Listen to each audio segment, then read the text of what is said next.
Mira, ahí en estos menos de media hora, muchos elementos para el debate, lo cual es muy bueno, es muy bueno.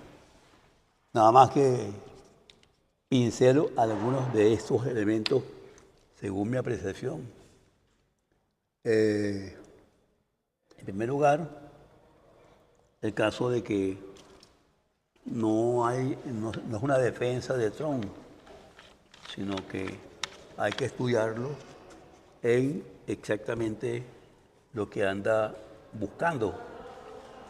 En el caso de Venezuela, por ejemplo, se concluye en que saquen a rusos, chinos, iraníes, cubanos y hagan lo que quieran. Esto nos lleva a una cuestión central. Y aquello que llaman autonomía, es decir, tiene que venir el policía a decir que hay que sacar a B, C, D. Segundo, el chavismo es castrista, es decir, y por eso el operativo no es nada más contra Venezuela, sino contra Venezuela y Cuba. Es decir, que Estados Unidos ya decidió la suerte de Venezuela en cuanto a sus relaciones. Es decir, no es posible entonces que Venezuela se pueda hermanar, seguir las huellas, lo que fuere de la dictadura, como llaman muchos, cubana. ¿Es una decisión de Trump o de los venezolanos? Volvemos a la tal autonomía. En tercer lugar, hemos escuchado una cuestión como que el chavismo tiene sus raíces en la colonia. Mira, el periodo de invasión comenzó en 1492 y seguimos invadidos.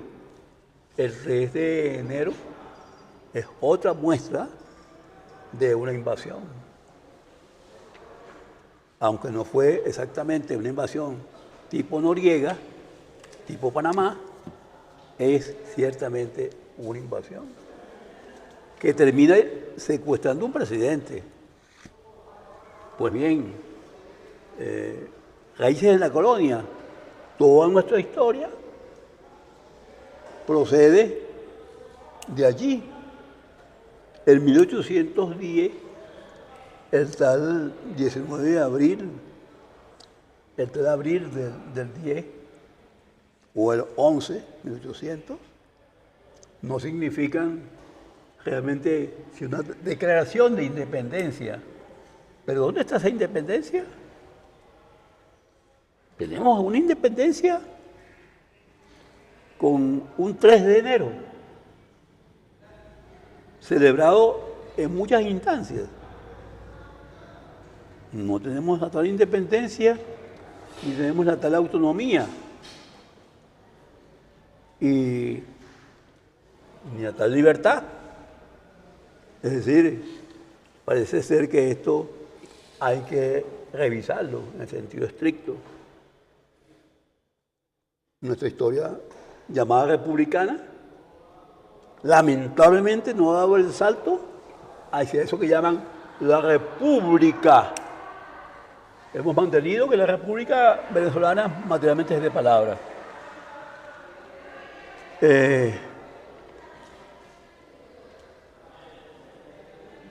Trump tiene en Venezuela el control,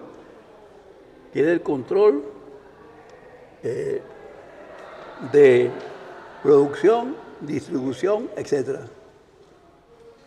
Trump, sin embargo, en Irán no va a conseguir esa gorilla, dice el ponente, en el sentido de que no consiguió una Delcy Rodríguez. Entonces, el caso de Irán es distinto en el sentido específico de que allí hay una confrontación que apenas comienza y que parece ser que se va a extender, quién sabe, por mucho tiempo. Tenemos la impresión de que el Medio Oriente, el 28 de febrero, toma otra dirección. Esto de la muerte del Ayatollah, entre otras cosas, como símbolo religioso, mágico, etc., ese fanatismo que prevalece en esa sociedad es a su vez no pasivo, sino profundamente activo. Señores, lo que hemos llamado mundo muerto, creemos ahora que está impulsado con muchísima fuerza y que el territorio de la muerte se multiplica y se enriquece enormemente. Pues bien, sí, últimamente digo, el petróleo es un ingrediente, no es un ingrediente principal, es decir, es un ingrediente importante, pero no el único. Por esto, el Medio Oriente, se transforma hoy en una fuente básica, pero hay otros problemas fundamentales, porque el Medio Oriente tiene entre esos problemas básicos el de haberse transformado en una realidad de criminales. Es decir, cuestión que ha sido bastante denunciada y bastante estudiada. ¿Por qué? Porque el fanatismo que aludíamos antes hace posible que un presidente iraní haga lo que Simón Bolívar en 1814, pasar por las armas a un grupo de presos, porque podían servir de agentes del enemigo. Bueno, esta es la historia, pero dejemos que sean los ponentes quienes intensifiquen esta batalla. Doy la palabra por sus 15 minutos al comentario. Marcos Buenmayor. Gracias a la Cátedra Pío Tamayo por la oportunidad para expresarnos.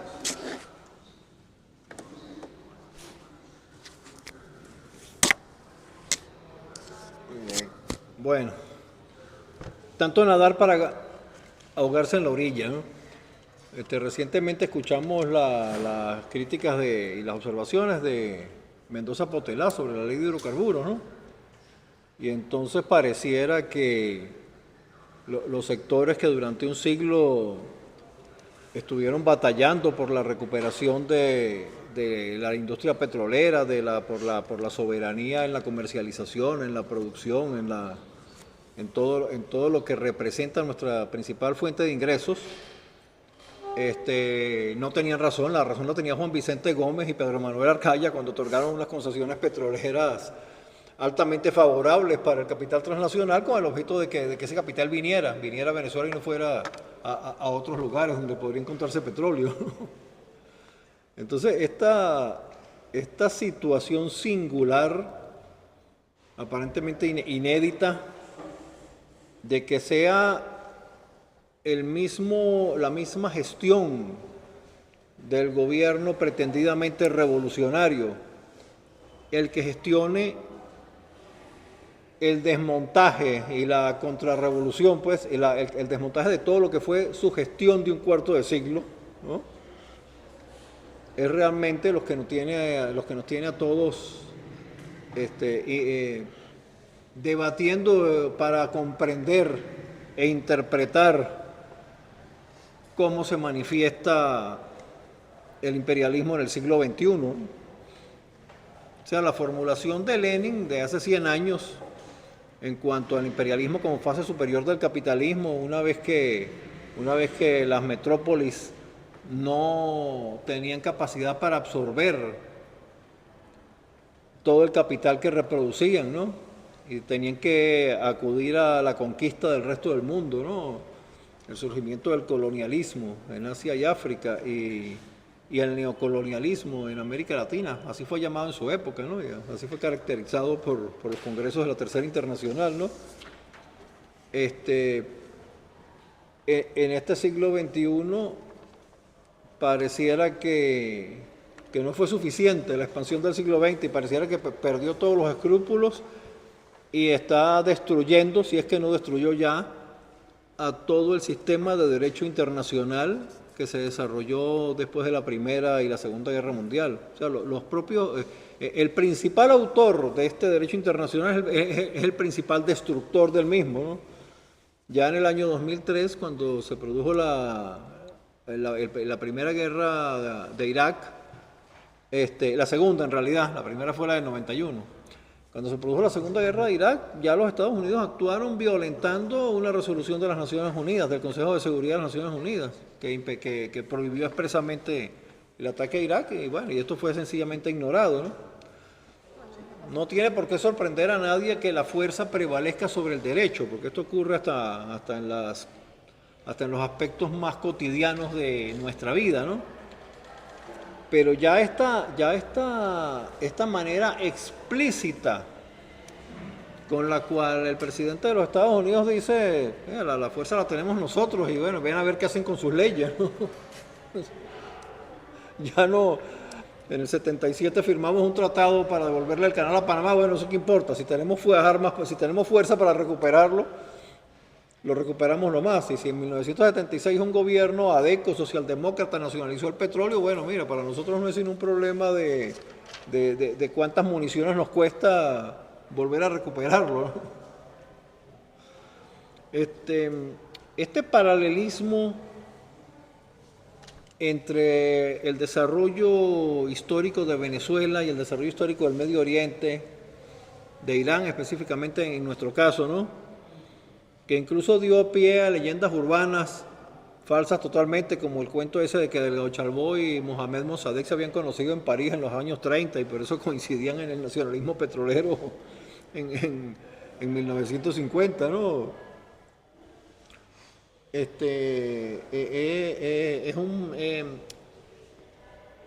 un cruce permanente. Cada vez que hay una crisis en el Medio Oriente, Venezuela se ganaba una lotería, ¿no? Igual pasó en Suez, cuando en el año 56, la más evidente y escandalosa de todas, que fue la del Yom Kippur en 1973, cuando Venezuela tenía un presupuesto de 14 millardos de bolívares y de repente se encontró con que iba a tener ingresos de 40 millardos de bolívares, ¿no? O sea, la locura total que ni el más sobrio de los gobernantes hubiera podido administrar, ¿no? 40.000. ¿Ah? ¿Sí? 40.000. 40.000 millones de dólares, que eran 40 millardos de bolívares. En aquel entonces no existía el término millardo que el doctor Rafael Caldera le propuso a la Real Academia de la Lengua, ¿no? Sí. Da pie a preguntarse, ¿es solamente petróleo? O sea, no es reduccionista reducir al combustible fósil las motivaciones de la expansión imperial. Las limitaciones de la soberanía las hemos tenido permanentemente, desde 1492 y particularmente desde que nacimos como un protectorado británico en 1830, ¿no? Entonces, este ejercicio de la soberanía en todos los aspectos de la vida nacional, pero particularmente en la administración de nuestra principal fuente de riqueza, principal no, de nuestra prácticamente única y exclusiva fuente de supervivencia, ¿no?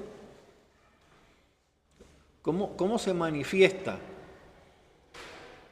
en este siglo XXI? en 1975, poco antes de la nacionalización petrolera venezolana, el Shah de Irán visitó a Venezuela. Fue recibido con honores. En la autopista Caracas-La Guaira había unas pancartas que decían bienvenidas majestades imperiales. Una república como Venezuela, bueno, tú sabes, la diplomacia, como dice ahora la presidenta encargada, ¿no? La diplomacia gobierna, ¿no? La diplomacia se impone, ¿no? Sí. Curiosamente, ¿no? Yo resalto curiosamente la relación esta del primer gobierno de Carlos Andrés Pérez con el gobierno del Shah de Irán, ¿no? Porque en ese mismo momento, en el debate que se desarrollaba en el Congreso de la República para redactar y aprobar la ley de reversión petrolera, ¿no? Rómulo Betancourt, como senador vitalicio, intervino en ese debate y su discurso, uno de los párrafos más largos de su discurso, fue una reivindicación de Mohamed Mossadegh, el líder iraní que había nacionalizado el petróleo en 1950 y que fue derrocado en la primera operación explícita de la CIA en 1953, incluso un año antes de la operación de Guatemala, ¿no? Del derrocamiento de Jacobo Arbenz. Sí.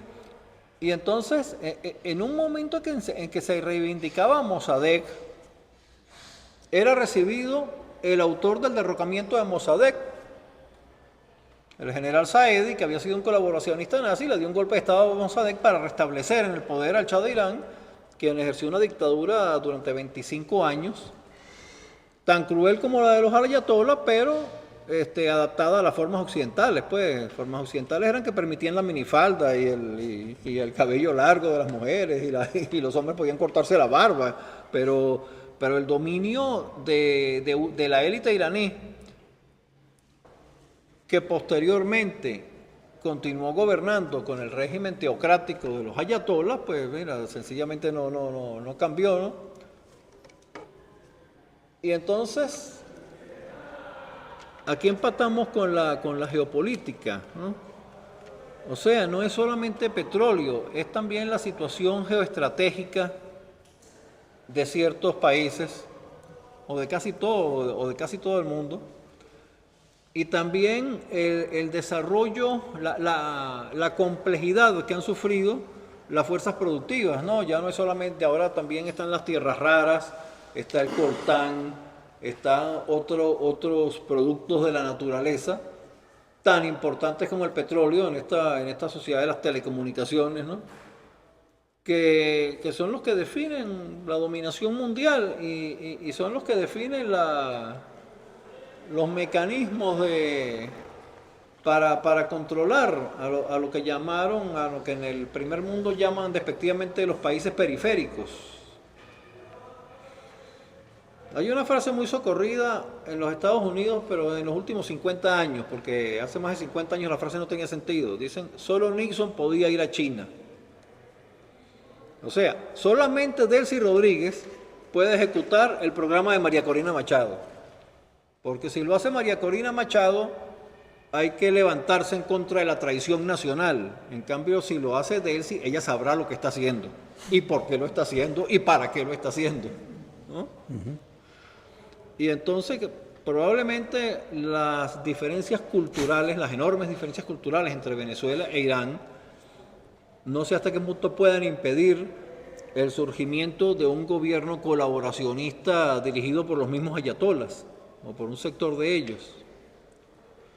Pero en todo caso, esta nueva forma de dominación, donde se quedó muy corto Muñoz Marín y se quedaron muy cortos todos los reformistas socialdemócratas latinoamericanos que sustituyeron a las viejas dictaduras que ya no eran eficientes para ganar los intereses del imperio, ¿no? Nos genera unas grandes interrogantes. Curiosamente, Arabia Saudita, que en los últimos tiempos había venido algo así como que levantándole la voz al imperio de manera inédita, porque Arabia Saudita fue el bastión, junto con el Irán del Shah, había sido el bastión de los Estados Unidos en el Medio Oriente, ¿no? Y últimamente había estado acercándose a los BRICS y utilizando el yuan como moneda de cambio y cosas así. Mira, una vez que los Estados Unidos mostraron los dientes en Irán, se plegaron, dijeron, no, aquí los Estados Unidos no juegan carrito. Nosotros somos sunitas y el enemigo chiita está primero que nuestra contradicción con Occidente. Entonces inmediatamente se plegaron a la coalición contra Irán, ¿no? Ya lo habían hecho hace 30 años contra Saddam Hussein, pero bueno, en aquel momento todavía estábamos recién saliendo de la Guerra Fría y todavía no se habían producido las novedades de los últimos 30 años, ¿no? Desde que cayó la Unión Soviética, realmente pues hemos estado en un constante reacomodo mundial, ¿no? Que incluso dio pie a una ilusión de multipolaridad, que como bien lo acaba de decir el doctor Abalián, realmente no es lo que se impone, ¿no? Entonces dejo sembradas esta cantidad de interrogantes, ¿no? O sea, ¿cuál va a ser el mecanismo del imperialismo, y no solo del norteamericano, ¿no? De cualquier hegemonía capitalista aún no occidental que surja o que ya esté efectivamente actuando? ¿Cuáles van a ser los mecanismos para la dominación? Porque ya está visto que no bombardean un país para imponer a un dictador, ¿no?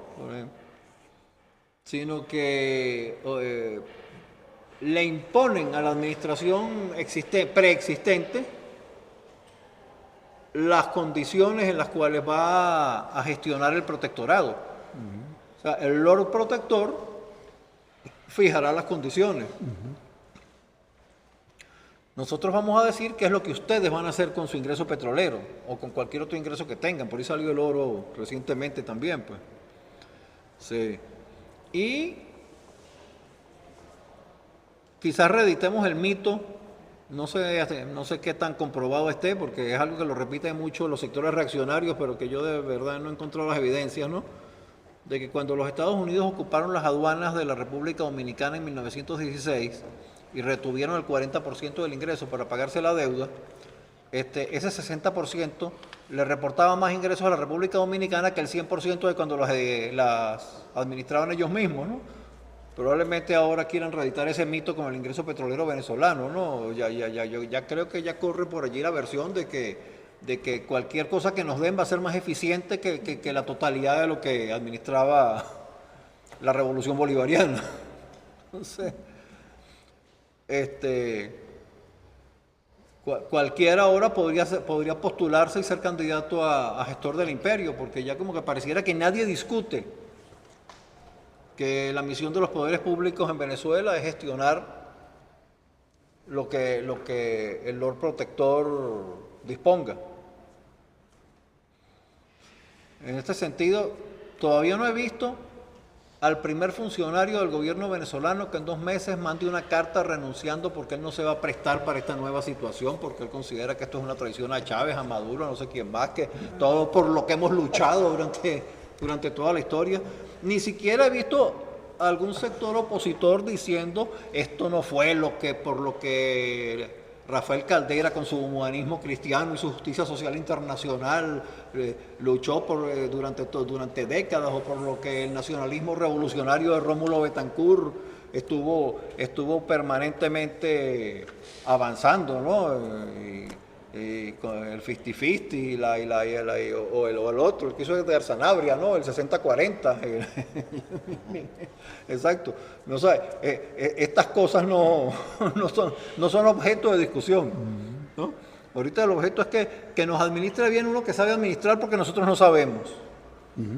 Y entonces el peor error de nuestra historia quizás fue sacudirnos al Imperio Español o permitir que los norteamericanos desplazaran a los británicos o qué sé yo qué. El Esequibo está mejor en manos de ellos que de nosotros, algo que es lo único que falta por decir. Dejo sembradas estas inquietudes. Muy bien.